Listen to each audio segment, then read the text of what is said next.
मैं डॉक्टर देवेंद्र कुमार मिश्र, सहायक professor GLS college Majhaulia, west Champaran, department of history. आज हम आप लोगों से औद्योगिक क्रांति सबसे पहले सर्वप्रथम इंग्लैंड में ही क्यों हुई और उसके परिणाम क्या हुए, उसका प्रभाव क्या पड़ा, इन सारी बातों को आप लोगों से हम चर्चा करेंगे। सर्वप्रथम इंग्लैंड में ही क्रांति क्यों, ये बहुत बड़ी बात है। यद्यपि 18वीं सदी में फ्रांस की आबादी उद्योग एवं व्यापार के क्षेत्र में यूरोप के अन्य देशों से आगे था, उसकी आबादी इंग्लैंड की तुलना में तिगुनी थी। फ्रांस के पास रेशम, कोयला तथा जल संसाधन का बृहद भंडार था। किसके पास? फ्रांस के पास। इंग्लैंड के पास नहीं था। जो समृद्ध जितना फ्रांस था उतना उस समय इंग्लैंड नहीं था।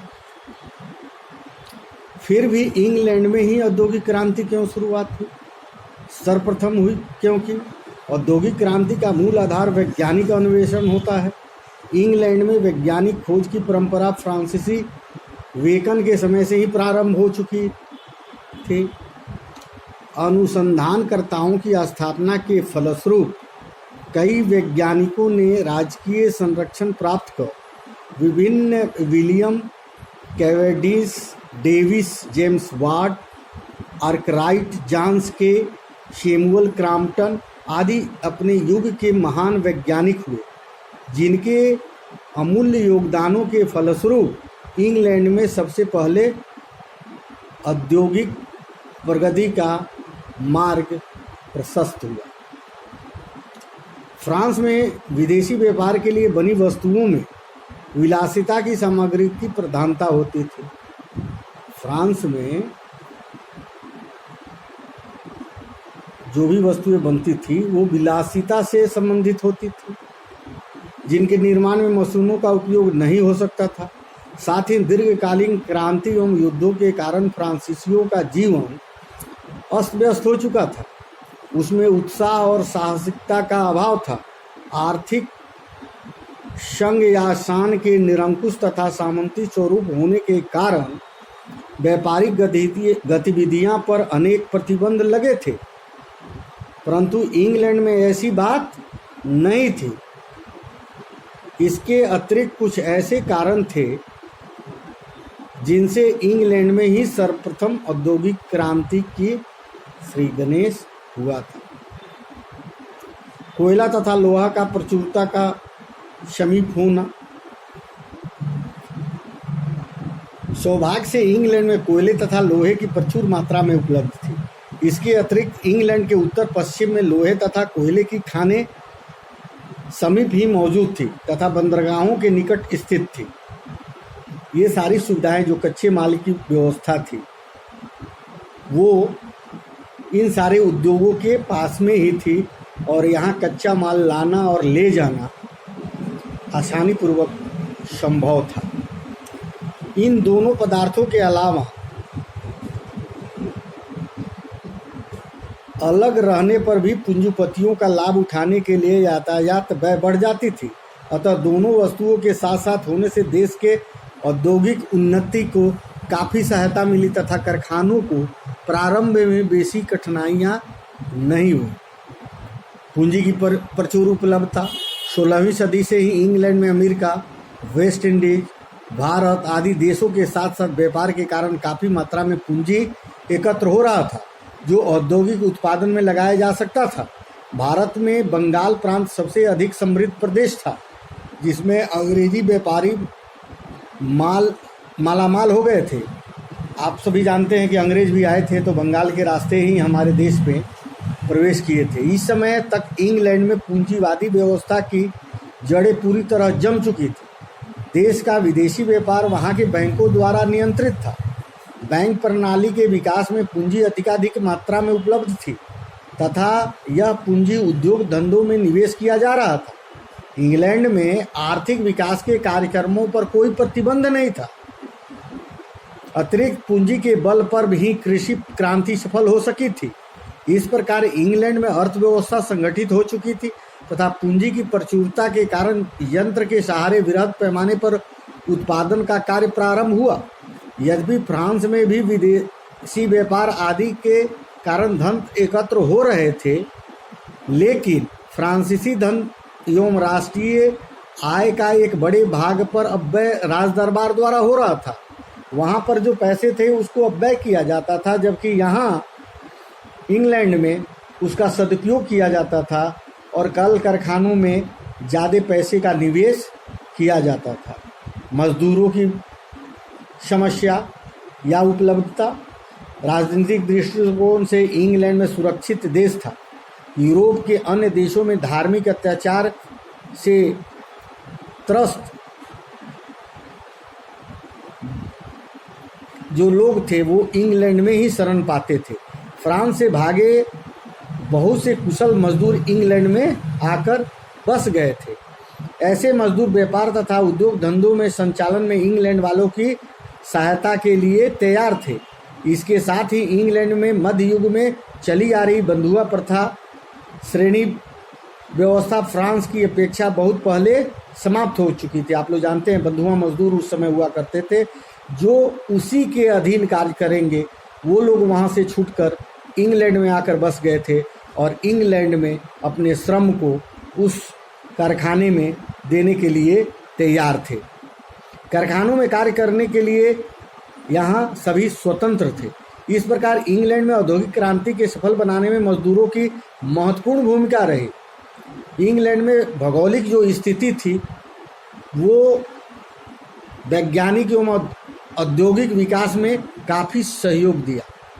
इंग्लैंड एक द्वीप के समान है जो चारों ओर से समुद्र से घिरे रहने के कारण बाहरी शत्रु का उस पर आसानी से आक्रमण नहीं हो सकता था। इंग्लैंड का सामुद्रिक किनारा कटा छटा होने के कारण बंदरगाहों के लिए काफ़ी उपयुक्त है। बंदरगाहों के चलते किसी भी स्थान से सुविधा पूर्वक मालों को ढोया जा सकता था। देश के अंदर भी सड़क, नहर, नदियाँ यातायात के दृष्टिकोण से काफ़ी उपयोगी थी। अतः इंग्लैंड की भौगोलिक स्थिति औद्योगिक जगत में महत्वपूर्ण योगदान किया। यहाँ पर क्या था? मुक्त व्यापार की नीति थी। औद्योगिक एवं व्यापारिक क्षेत्र में इंग्लैंड मुक्त व्यापार की नीति का समर्थन करता था। इटली, जर्मनी तथा फ्रांस आदि देशों में व्यापार पर सरकार का इतना अधिक प्रतिबंध और प्रभुत्व रहता था कि वहाँ राजतंत्र के रूप में उद्योग धंधों का विकास संभव नहीं था। परंतु इंग्लैंड में मध्यकालीन प्रतिबंधों को पहले ही समाप्त किया जा चुका था। अतः स्वतंत्र वातावरण में स्वतंत्र रूप से औद्योगिक विकास ही संभव है।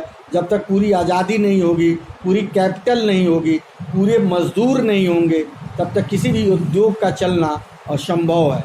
जब तक रॉ मटेरियल आसानी से नहीं पहुंचेगा, उसके रॉ मटेरियल बनने के बाद जो माल तैयार होता है उसको पहुंचाने के लिए सुविधा और संसाधन नहीं होंगे, तो वहाँ उद्योग का चलना असंभव है। और यहाँ इंग्लैंड में ये सारी व्यवस्थाएं अनुकूल थी, इसलिए यहीं पर पहली औद्योगिक क्रांति हुई।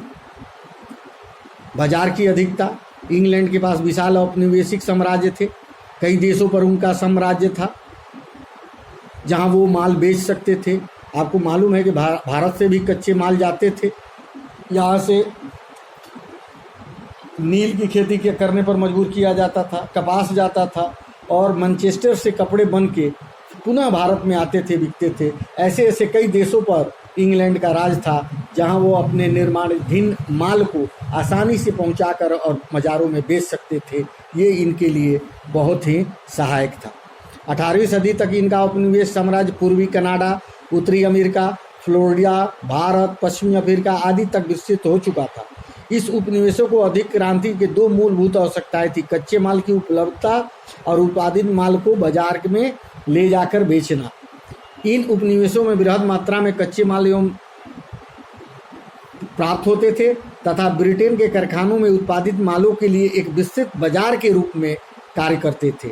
मालों को बिक्री की चिंता ब्रिटिश व्यापारियों को कभी कभी नहीं होती थी कि माल जो मेरा तैयार होगा वो कहाँ बिकेगा, इसकी खपत कहाँ होगी, इसकी चिंता इंग्लैंड को नहीं थी, क्योंकि उसके अधीन इतने देश थे कि वो जहाँ भी चाहता था वहाँ अपना माल ले जाके बेच देता था और सारे मालों को बेचने में उसे कोई कठिनाई का सामना नहीं करना पड़ता था। राजनीतिक सुरक्षा, औद्योगिक विकास में के लिए राजनीतिक स्थिरता और सुरक्षा अनिवार्य होती है। इस प्रकार की स्थितियाँ इंग्लैंड में वर्तमान थी। जब तक स्थिर सरकार नहीं होगी, जब तक उसका विजन नहीं होगा, कल कारखाने उद्योग लगाने की प्रवृत्ति नहीं होगी, तब तक उस देश का विकास होना संभव नहीं है। उत्पादन होगा, उत्पादन बाहर में बिकेगा, उससे जो आय होगी उससे वह देश समृद्ध हो सकेगा। इस प्रकार स्थितियाँ इंग्लैंड में जो थी वो हैनवार युग में व्यक्ति विशेष की स्वतंत्रता सुरक्षित हो गई तथा व्यक्ति के धनोपार्जन में कोई बाधा नहीं उत्पन्न की जाती थी। धार्मिक प्रतिबंध का बंधन ढीला कर दिया गया था। राजकीय तथा नगर पालिका से संबंध कानून, व्यापार और उद्योग धंधों के विकास में बंधक नहीं थे। इसके अतिरिक्त इंग्लैंड की शासन प्रणाली सुदृढ़ थी। वहाँ बाहरी आक्रमण की कोई आशंका नहीं थी, क्योंकि एक टापू के रूप में इंग्लैंड अवस्थित था। वहाँ कोई भी आदमी आक्रमण करने से पहले 10 बार सोच सकता था। राष्ट्र के विकास की ओर राजाओं का ध्यान हमेशा लगा रहता था। ऐसी अवस्था में लोग निर्भय होकर अपनी अतिरिक्त पूंजी के उपयोग उद्योग में कर सकते थे। 1688 ईस्वी में गौरवपूर्ण क्रांति के फलस्वरूप राजा की निरंकुशता का अंत तथा संसदीय शासन प्रणाली की स्थापना वहाँ हो चुकी थी। राजनीतिक तथा धार्मिक अत्याचार के भय से लोग मुक्ति पा चुके थे। फ्रांस या यूरोप के अन्य देशों में इस तरह की राजनीतिक स्थिरता अभी तक नहीं आई थी। पुनः 17वीं शताब्दी में यूरोप की व्यापारिक क्रांति का लाभ सबसे अधिक इंग्लैंड ने उठाया तथा वहाँ सशक्त मध्यम वर्ग की उत्पत्ति हो चुकी थी। पुनः 17वीं शताब्दी में यूरोप की व्यापारिक क्रांति का लाभ सबसे अधिक इंग्लैंड ने उठाया और ब्रिटेन के मध्यम वर्ग के हाथ में राज सत्ता का फ्रांस की अपेक्षा पहले ही आना एक ऐसी बात थी जिसके कारण औद्योगिक क्रांति का प्रारंभ यहीं से हुआ। औद्योगिक क्रांति के परिणाम क्या हुए, इस बात पर हम अगले व्याख्यान में आप लोगों से